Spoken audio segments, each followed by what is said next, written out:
La bataille de Floride. Le duel Miami d'un côté, Orlando de l'autre. Oh yes. Tous au soleil. À coup de cocktail au bord de la plage. Grave. La vidéo sponsor par Will Smith. Voilà. Welcome to Miami, évidemment, et par Disney World. Voilà. On va s'installer peinard. Les fans de ces deux franchises, on prend une serviette, on la mouille, on la met sur la nuque. Les autres... Et on se concentre. Exactement, les autres, vous pouvez prendre comme nous le calendrier. On doit parler de ce duel entre Orlando et Miami. Calmez-vous les fans de Charlotte, calmez-vous les fans de Brooklyn. Ça ne veut pas dire qu'on est en train de se foutre de votre gueule. Simplement, il y a le calendrier et le classement qui nous fait un clin d'œil. Orlando et Miami pourraient se défoncer la gueule ce soir et sur la fin de saison régulière pour le 8e spot. Ouais, et puis Charlotte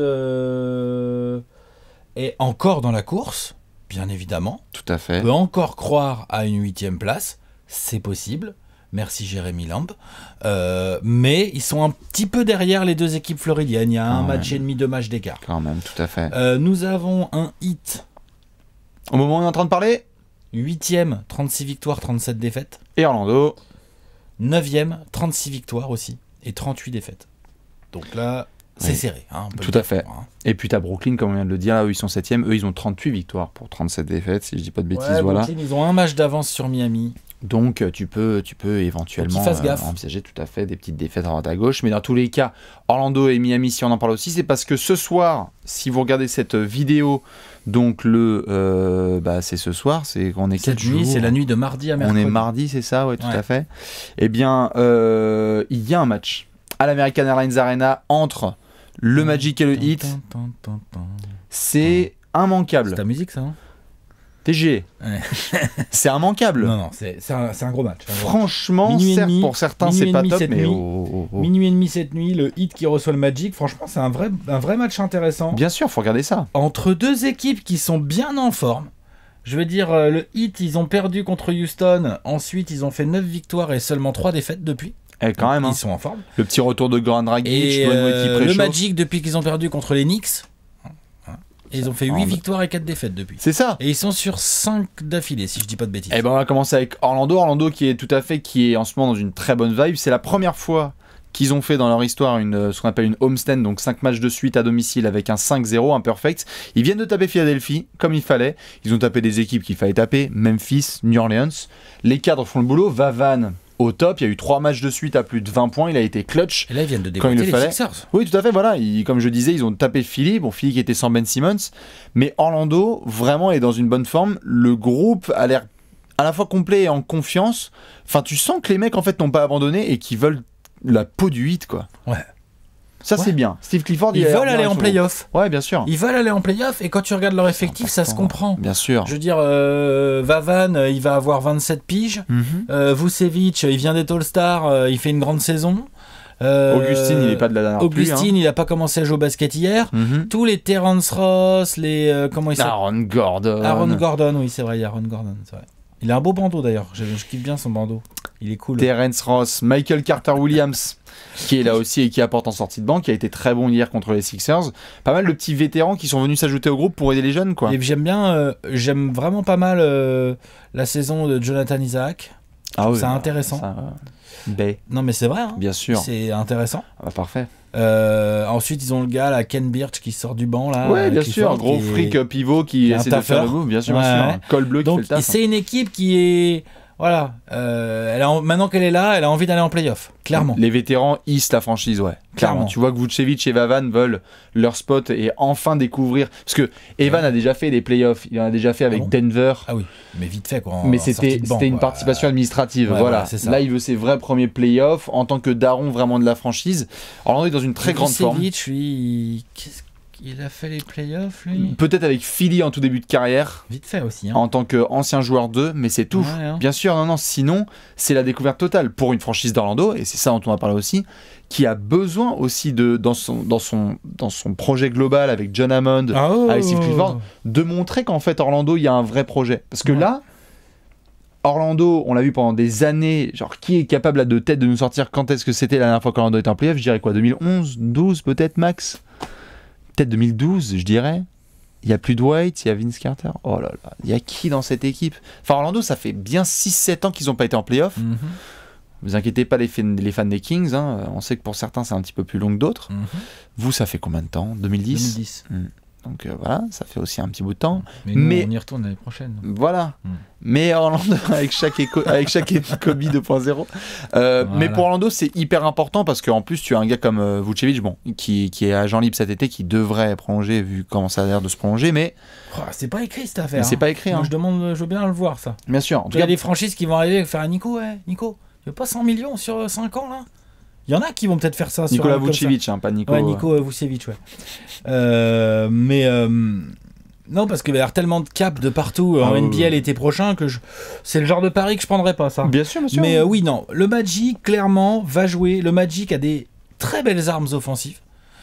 Et sous l'influence de Steve Clifford, le Magic essaye et réussit par séquence à proposer de la défense intéressante. Très bien, bien sûr. Son impact, de toute façon, lui, l'objectif, il va quasiment le réussir. On en parlait dans les 30 prévus en 30 jours, je crois. Steve Clifford va réussir, entre guillemets, son pari de lui aller en playoff pendant que Charlotte n'y va pas. Enfin, je veux dire, il se fait virer par les Hornets l'année dernière. Il va leur faire, ça se trouve, la nique au buzzer. C'est cool pour lui. Ouais, c'est cool pour lui. Ouais, je suis d'accord. Après, de l'autre côté, tu as le Heat. Le Heat, équipe différente du Magic, puisque... Pas le même cycle. Pas le même cycle du tout. C'est-à-dire que on sait pas trop où on en est dans le cycle. Voilà, c'est ça, on est bien d'accord là-dessus. Tu vises 2020, mais tu sais pas ce que tu vises. Riley, il essaye là de nous faire croire que ils vont être hyper actifs sur le marché de l'été, la Free Agency de 2020. Genre ça, c'est vraiment de la com à la Pat Riley en mode attends, bouge-toi. Il y a un problème, attends, bouge-toi, qu'est-ce que je vais leur dire? Tu sais, je vais leur parler de 2020. Ça marche. Tu vois? C'est bon, il y a quelqu'un. Fermez vos gueules. Mais non. On verra. 2020, on n'y est pas. Ce qui est sûr, par contre, c'est que le Heat n'est pas une équipe facile à jouer. Une équipe qui joue vraiment pas mal là ces derniers temps. Et puis les mecs ont des expériences. Que Eric Spoelstra et son groupe ont une expérience, alors là, très supérieure à tout Charlotte et tout Orlando. De toute façon, et tout Brooklyn. Bien sûr. De toute façon, c'est simple. Tous les mecs de l'effectif, il y a qui n'était pas en playoff l'année dernière. C'est quoi? Déjà. Personne. Et puis il y a des mecs qui ont fait genre, je sais pas, Goran Dragic, tu vois, il commence à connaître. Dragic, ça connaît. Tu vois, genre Goran Dragic, tu vois, tu parlais de ça s'il était là en 2010. Bien sûr. Dwayne Wade, je sais pas si tu sais, mais il a fait 2-3 trucs déjà en playoff. Tu vois, genre, Whiteside mine de rien, voilà. Olynyk, c'est allé en finale de conf. Les Udo Aslem sur le banc et tout. Mais même Olynyk. Ouais, mais bien sûr. C'est allé en finale de conf avec les Celtics. Winslow et Josh Richardson, ils ont déjà connu. Ouais. C'est sûr que là, sur le finish, tu vois Miami, tu dis plus d'expérience. Plus d'expérience, tu te dis quand il y a des matchs où il va falloir être sérieux 48 minutes, tu dis que le Heat va peut-être avoir plus la discipline. C'est à OKC là, notamment récemment. Plus de rigueur tactique, exactement. Donc là, et en plus, ils ont la petite défaite d'avance, quoi. Enfin, tu vois, donc ils ont l'edge, comme on dit. Et Spoelstra. Qui est un très bon coach. Qui fait des ajustements de bâtard et qui, s'il sent qu'il doit. Ça va être très intéressant ce soir de voir le match entre ces deux entraîneurs. En termes de talent pur offensif, tu sais que le Magic, il rigole pas trop ces derniers temps. Ah non, c'est sûr. Mais c'est difficile de savoir, tu vois, quelle est vraiment la meilleure équipe des deux. Non, c'est pas facile, je suis d'accord. Parce que le banc de Miami est vraiment ouf, là, parce qu'ils ont réussi à décaler trop de mecs. Ah, ouais. Ils ont réussi à décaler Goran en sortie de banc, parfois avec Wade, et tu peux rien faire, quoi, contre ça. Tu te dis, genre, merde, fais chier. Relou. J'ai des mecs all-time un petit peu dans la gueule. C'est hyper relou. C'est un peu chiant. En plus, genre, je veux dire par là, l'attitude de Goran, elle est bien sûr. Comme celle de Wade, quoi. C'est les mecs qui sortent du banc, ils sortent du banc, il y a pas de problème. Souci, quoi. Alors qu'Orlando, comme déboîter la seconde unité d'en face. Bien sûr. Alors qu'Orlando, comme tu le disais, le 5 majeur, ils ont mis la tannée aux Sixers de 5 majeur. En fait, leur 5 majeur, là... c'est vraiment propre. Hein. C'est vraiment intéressant parce que la triplette du front de courte, Gordon, Isaac. Ouais, Gordon, Isaac, Vucevic est assez complémentaire. C'est long, ça se complète. C'est long, ça se complète, c'est chaud d'aller prendre au rebond. Ça défend assez bien sur les extérieurs parce qu'hormis Vucevic, tout le monde est vraiment mobile. Et Vucevic essaye de faire des efforts. Et puis on attaque, quoi. On attaque, Vucevic, c'est un enfer. Vavan quand il est un peu chaud. Quand les tirs de gars comme Terrence Ross, DJ Augustine, voire Aaron Gordon rentrent, n'empêche, t'as une bonne attaque du coup, Orlando. C'est clair. Bien sûr. Donc non, je pense que l'amplitude peut-être d'Orlando est plus grande, mais en termes de stabilité et de rigueur, de qu'est-ce que tu vas produire ce soir, le Heat est plus serein. Je dirais ça comme ça. Très bien. Eh bien, je poursuis justement sur ton propos là-dessus. Ce soir, on a le match à Miami. On va faire le petit pronostic après. Après ça, d'abord, juste pour Orlando. Tu vas jouer en soi 1, 2, 3, 4, 5, 6. Il te reste 7 matchs. Tu en auras 5 à l'extérieur. Sur tes 7 derniers. C'est pas idéal. Tu vas aller jouer à Détroit. Pas idéal. Tu vas aller jouer à Indiana. Ok. Tu vas aller jouer à Toronto. Tu vas aller jouer à Boston. T'es sérieux là? Tu vas aller jouer à Charlotte. Tu reçois les Knicks et les Hawks. Si, tu sais que c'est pas gagné cette affaire. Hein. Et c'est là que j'arrive avec le calendrier du 8, parce que là tu te dis, oh allez, papa là, papa, etc. Tu es le hit, il te reste 9 matchs, donc, dont celui de ce soir contre Orlando. 6 en ont moins de plus. C'est ça. Et donc tu vas jouer contre Dallas. Ça normalement, la dernière de Dirk. Oui, c'est ça, c'est-à-dire que oui, il leur en restera 8 après le match de ce soir. La dernière de Dirk à l'American Airlines Arena contre Wade. Ça c'est beau ça. Ça c'est vendredi. C'est jeudi Souvenir soir. de 2011. Celui-là, si vous le loupez aussi. Souvenir de 2006. Bref, pas mal de souvenirs. Les arbitres. Ouais. Tu vas à New York. Okay. Tu vas à Boston. Okay. Tu reçois Boston. C'est pas bon de jouer 2 fois Boston là, sur cette fin de saison. Attends. Tu vas à Minnesota. Tu vas à Toronto. Tu reçois les Sixers. Tu reçois les Nets. Ils ont des sales calendriers. Donc les deux équipes, en soi, quand tu regardes Orlando, tu te dis merde, jamais et tout. Quand tu regardes Miami, tu te dis ils ont intérêt d'être sérieux s'ils veulent aller en playoff tous. D'où le côté déterminant de ce soir. Parce que si Miami enfonce un petit peu le clou, pour Orlando, là, après tu dois taper un road trip de bâtard et tout. Et Charlotte, du coup, attends, j'ai regardé le calendrier. Je t'en prie, je vais me faire les Nets. Parce que c'est quoi Charlotte. Parce qu'en scred, Charlotte peut peut-être remonter. Ils ont quand même 2 matchs de retard sur le hit, la 8ème place. C'est quand même beaucoup en fait en 9 matchs. Mais. Non, Charlotte peut peut-être trouver la feinte, mais il va falloir beaucoup de Jeremy Lamb. Il va falloir jouer mieux que ça. Parce que tu reçois les Spurs ce soir, je te dis pas de bêtises, Charlotte. Tu reçois les Spurs à Charlotte. Oula, oui, attends, non, c'est pas fait encore, regarde. Ouais. Tu vas à Los Angeles. Attends, faut que je fasse Brooklyn après. Tu vas chez Tu vas chez les Lakers. Tu vas à Warriors, à Utah, à New Orleans. Tu reçois Toronto, tu vas à Détroit, tu vas à Cleveland et tu finis, donc, comme on l'a dit tout à l'heure, avec la réception d'Orlando. C'est pas facile comme calendrier. Non, Charlotte, c'est bon, c'est out. Tu enlèves. Tu veux que je te fasse tes Nets ? On avait dit. Alors, juste redis-moi, les Nets, ils ont combien d'écart par rapport aux 8 ? Il y a deux victoires de moins, c'est ça ? Il y a le même nombre de défaites ? Les Nets, ils ont sur le Magic, qui est 9ème, il y a un match et demi d'écart pour l'instant. Et face aux 8, il y a un match d'écart ? Oui, un. Les Nets vont à Philly. Attends, excuse-moi. Et les Nets sont à égalité avec les Pistons. 6ème. Oui, attends. Non, mais quand même. Oui, alors. 50% chacun, enfin 50,7. Tu es prêt ? Vas-y les Nets. Vas-y. Tu vas à Philly. Ouais. Tu reçois les Celtics. Tranquille. Tu reçois les Bucks. Calme. Tu reçois les Raptors. Large. Tu vas à Milwaukee. Oh putain. Tu vas à Indiana en back-to-back. Oh là là, l'enfer. Et tu finis contre Miami. Les Nets, c'est pas gagné en fait. Qui va en playoff ? On change de couve, Léon. En fait, on aurait dû faire. On aurait dû faire. Est-ce que qui va en playoff ? Parce que c'est chaud en scred. Évidemment qu'on va suivre Orlando-Miami parce que c'est la bataille de Floride, mais les Nets. Non, je fais les Pistons là. En fait, les Pistons sont pareils que les Nets. Non, arrête, Détroit, ils ont de la marge. Non.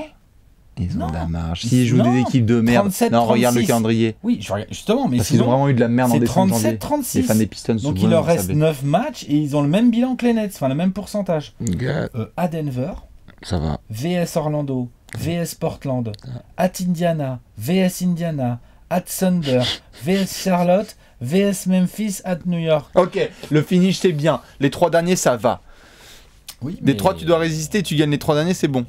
Ils vont quand même jouer eux aussi beaucoup d'équipes qui ont encore des choses à jouer. Quand même le sentiment que Miami a l'expérience.